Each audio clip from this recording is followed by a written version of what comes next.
नमस्कार मित्रमैत्रिणींनो. आज आपण बाजारातली बिस्किटांना विसरायला लावणारी, खुसखुशी त्याशिवाय तोंडात विरघळणारी अशी गव्हाच्या पिठाची बिस्किटं बनवणार आहोत, ती सुद्धा घरच्या घरी. कमी जिन्नस आहेत, पद्धती सोपी आहे, खायला अगदी अप्रतिम लागणार आहे. त्यामुळे तुम्ही नक्की करून बघायची. एकदा कराल ना तर तुम्ही पुन्हा पुन्हा करून बघाल.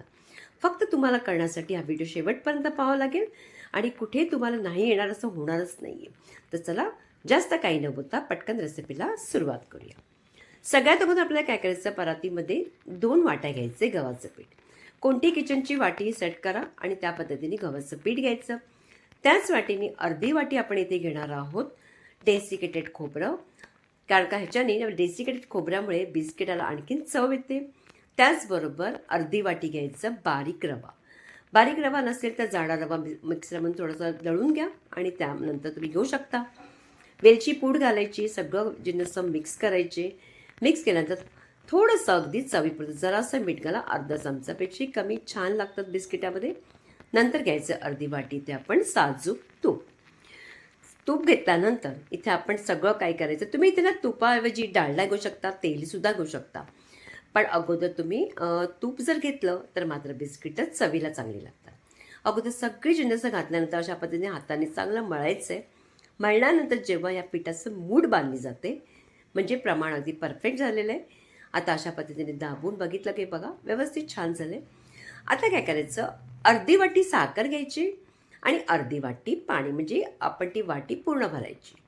जरासं 1-2 वेळा आपण असं चमच्याने त्याला अगदी मिक्स करायचं आहे. साखर काही विरघळायला पाहिजे असं काही नाही आहे. साखरे सकटच तुम्ही पाणी या पिठामध्ये टाकू शकता. अगोदर थोडंसंच पाणी टाकायचं, पूर्णपणे पाणी अगोदर टाकायचं नाही. थोडंसं पाणी टाकलं, जरासं आपण याला अशा पद्धतीने जवळ केलं आणि इथे तुम्हाला हे जे पीठ आहे ना, जसं आपण चपात्या करतो त्या पद्धतीने काही पीठ मळायची गरज नाही आहे. फक्त त्याला जवळ करायचं, ते बांधून घ्यायचे आपलं ते पीठ. अशा पद्धतीने थोडंसं करून पाणी आपण सगळं अगदी व्यवस्थित, पूर्ण लागतं आपल्याला पाणी, ते पाणी लागून अशा पद्धतीने पीठ आपण मळून घ्यायचं. आता पीठ मी दोन्ही हाताने करते, अगदी जास्त घट्टही नाही, जास्त पातळसुद्धा नाही. बस एवढंच जवळच करायचं आपल्याला आणि ते आपल्याला त्याला वेळ द्यायचं नाही की त्याला ठेवायचं आहे वगैरे, तसं काहीच नाही. पटकन आपण करायला सुरुवात करायची. तर आपलं हे पीठही मळून झालं. पण मी उचलून त्याला पोळपाटावर ठेवलं आहे आणि त्याचे 2 आपण असे हिस्से करायचे.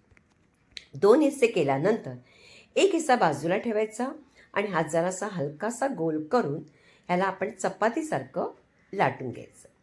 चपातीसारखं लाटायचं पण असंही आहे की चपातीसारखं पातळी लाटायचं नाही, जाडही ठेवायचं नाही आहे. म्हणून फक्त असं अगदी मीडियम असं आपण ही बिस्किटं बनवणार आहोत. बघा, आता तुम्हाला वाटत असेल की आपल्या ह्या गोल आकार येत नाही, पण काही हरकत नाही आहे. ह्याच्या काड्या जरी फुटल्या तरी आपल्या त्या सगळ्या कापल्या जाणार आहेत. आपण चौरस होता त्याला अशा पद्धतीने भाग करायचा. बघा, या पद्धतीने केलं. अशा पद्धतीने केल्यामुळे काल बिस्किटे तुम्हाला करायला सोपी जातील.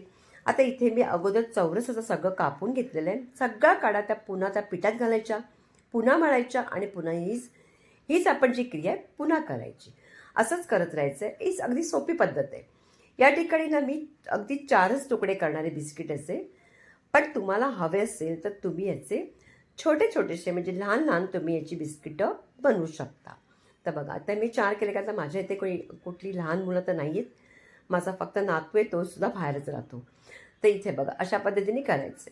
आता हे केल्यानंतर हे जे ना, एखाद्या बिस्किटाला आपण नुसतं बिस्किट जर तळलं ना तर दिसायला सुरेख दिसत नाही. म्हणून काय करणार आहोत, त्याला आपण नक्षीकाम करायचं. नक्षीकाम म्हणजे अगदी साधं सोपं करायचं आहे, काहीच नाही. सुरी घ्यायची, ज्या दिशेने आपण कापतो त्या दिशेने न घेता दुसऱ्या दिशेने आपण त्याला अशा पद्धतीने दाबून घ्यायचं. अगोदर मधोमध करा. मधोमध केल्यानंतर त्यानंतर जे शेवटचं जे टोक असतं ना, तिथे अगोदर करायचं आणि नंतर मग पुन्हा त्याच्या बाजूला करायचं. याच पद्धतीने करायचं. हवं असेल आणखीन एक मधोमध तुम्ही करू शकता, किंवा तुम्हाला जर काही येत असेल वेगळं तर तुम्ही तेही करू शकता. चौरस करायचं नसेल तर तुम्ही गोलही करू शकता. तुम्हाला जो आवडतो आकार तो तुम्ही देऊ शकता. बिस्किटाची चव मात्र तीच राहणार आहे. आता याच पद्धतीने बाकीचं बघा, तुम्हाला पुन्हाही दाखवते. जर तुम्हाला सोपं वाटत असेल ना तर याच पद्धतीने करा, अगदी सोपं आहे. हवं असतं लहान करा, बस, म्हणजे बिस्किट छोटी करा. बिस्किटाचं आम्ही सगळं अगदी करून घेतलेलं आहे. कढईमध्ये तेल अगोदरच गरम करायला ठेवलं आहे. तेल मात्र कडकडीत गरम करायचं नाही आहे. त्याचबरोबर तुम्हाला तेल कसं कळेल की गरम झालं, मी छोटासा तुकडा टाकला होता पिठाचा. बऱ्याच वेळाने तो वरती येतो, म्हणजे व्यवस्थित तेल गरम झालं आहे. गॅस अगदी मंद ठेवा. त्याच्यामध्ये बिस्किटं सोडा. सोडल्यानंतर त्याला अगदी 5 मिनटं अगोदर द्या. 5 मिनटं झाली की नंतरच आपण त्याला झारा, चमचा जो काही आहे तो लावायचा आहे. अगोदर मात्र झारा, चमचा लावायचा नाही, नंतर बिस्किटं तुटून जातील. म्हणून त्याला थोडासा वेळ द्यायचा. जितका वेळ तुम्ही आरामशीर द्याल ना, तितकी आपली बिस्किटं आतमध्ये खुसखुशीत होतात आणि चांगली तळली जातात. म्हणून तुम्हाला मी प्रत्येक गोष्ट अगदी कशी करायची, बिस्किटं सगळं काही सांगते, म्हणजे तुमचंही कुठेही चुकायला नको. तर बघा किती सुरेख असा रंग वाटतो आणि आपण जे नक्षीकाम केलं ते सुद्धा अगदी बघा उठून आलेलं आहे. बिस्कट अशा पद्धतीने केल्यामुळे अगदी सुरेख दिसतात. तुम्ही याच पद्धतीने केलेले. आता मुलांच्या शाळा संपल्यात आणि शाळा आता पुन्हा सुरू होते. म्हणजे सुट्टी संपली आहे, शाळा संपलं नाही आहे, सुट्टी संपली आहे आणि शाळा सुरू होत आहेत. तर त्यांना डब्याला देण्यासाठी तुम्हाला या पद्धतीची बिस्किटं करून ठेवली, महिनाभरही चांगली राहतात. फक्त तुम्हाला एवढंच लक्षात ठेवायचं आहे की व्यवस्थित त्यांना तळून घ्या. कच्ची तळायची नाही, कच्ची तळली तर मात्र ती खराब होऊ शकतात. म्हणून चांगलं अगदी व्यवस्थित तळायचं, म्हणजे कुठेही खराब होणार नाही. तर बघा ही सगळी बिस्किटं मग करून घेतली आणि ती तुम्हाला दिसत असेल मी त्यामध्ये अगदी छोटी छोटीशी लहानशी माझ्याकडे पीठ राहिलं तो शेवटचं, तर मी अशा पद्धतीने छोटी करून घेतली. तुम्ही त्या पद्धतीने करू शकता आणि बघा तोडतानाच कळतं किती खुसखुशीत झालेली आहे, मस्त बनतात.